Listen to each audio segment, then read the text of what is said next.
Good morning, comic book fans. Welcome back to Comics in 5 Minutes. I'm your Revel of an host, Shorty. Today, we're going to look at the brand new X-Men. This is a big X-Men thing coming out, because it's the first one they've done post-Krakoan Age, which means it's their flagship kind of title. It's the one that they're putting a lot of effort into. It's the one that's going to be the first one out of the gate, and it's going to hopefully set the mark of quality and standards that we're going to expect to the rest of them. It's also a little bit frustrating, because I genuinely get myself wound up with how often Marvel put out issue 1s. It feels like every new creative team gets their own issue 1. It feels like every epoch, every age, sometimes every arc. Sometimes you'll only get like an issue 1 for 6 issues, and then the exact same creative team will just do another issue 1 and a bit later. And it can be frustrating because I do think that comic books work best as serialized kind of stories. They should be running for years. It gives chance for creators to tell huge stories, which I find really, really satisfying. But then I realise I work in a comic book shop and my literal job is selling comic books to people, and not everyone goes along with that idea that serialised stuff is okay. People always tell me, when can I jump on with something? And I always keep telling them, you just pick a comic book and read it.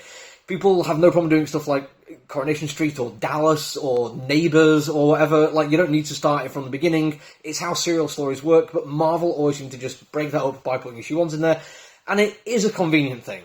In this particular case, it works really nicely. You've got Jed MacKay as the lead writer from it, and he is a guy who's gone way up in my estimation. I think everyone else over the past few years. I couldn't tell you much he'd done 5 years ago. For the past couple of years, his work on Moon Knight has been absolutely fantastic, and being the lead writer on their flagship Avengers series has shown Marvel's confidence. I think putting him on the X-Men shows even more confidence there, especially against this is the actual big X-Men one that we're getting post-Krakoan Age, and he has absolutely turned up for this one. He's done a really, really good job. I like the fact that there's sprinkles of plot from the Krakoan Age in there, and how it all ended, and how these are leading into the story they're currently telling. It's not just a flat restart. It's not like assuming that time has passed and we missed a whole bunch of stuff. It is saying, this is what happened then, this is what's happening now, and I kind of like that in terms of continuity. It doesn't feel like just a hard restart, and I think that's a good thing. He also really understands the characters.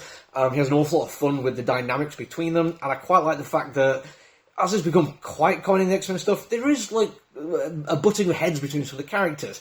Just because of a quirk of genetics doesn't automatically mean friendship, in the same way a coincidence of geography or coincidence of biology might, or even ideology, might give you a reason oh no, we're friends now. There's always going to be people who aren't quite what you want them to be. An understanding that there is something bigger and more important going on is obviously a part of that, but he writes it effectively, so it gives them a room to butt heads. It gives them room to argue while still being part of a team.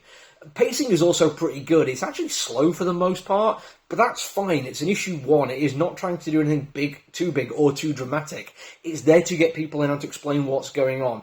There is a cool action sequence in there, and it is high octane, and the artwork for it is brilliant. But there's far longer spent just setting things up, making sure we know who everyone is, and setting the tone, which is really important here. On to the artwork, though, and again, we've got a fantastic creator on this one. We've got Ryan Stegman, who is a really, really good artist, and it is fantastic to see him doing something big like this again. Again, it is the X-Men one that's the relaunch, and that shows a huge confidence in him, and he absolutely lives up to the confidence they've placed in him.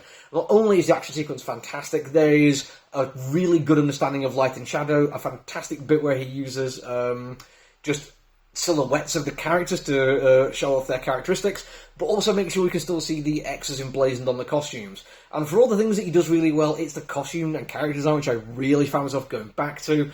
I think after the vaudevillian kind of stuff they were doing in the Krakoan Age, going a little bit more down to a back to basics was a good idea. They are still fancy as hell costumes, but they are more of a mix of functional outfits and superhero get-ups. I think that is really a good way to go for this one, because we are starting out as a team again. These are the people going out and doing action-adventure kind of stuff, rather than being this huge mutant nation thing. And it is important that those are differentiated.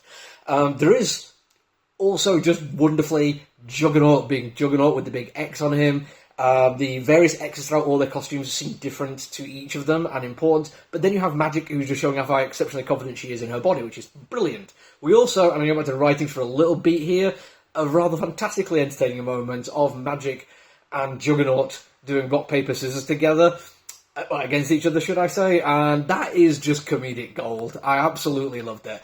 And I've got to say, I think this does a better job of being an X-Men issue 1 jumping on point to get new people interested and excited than Hickman did.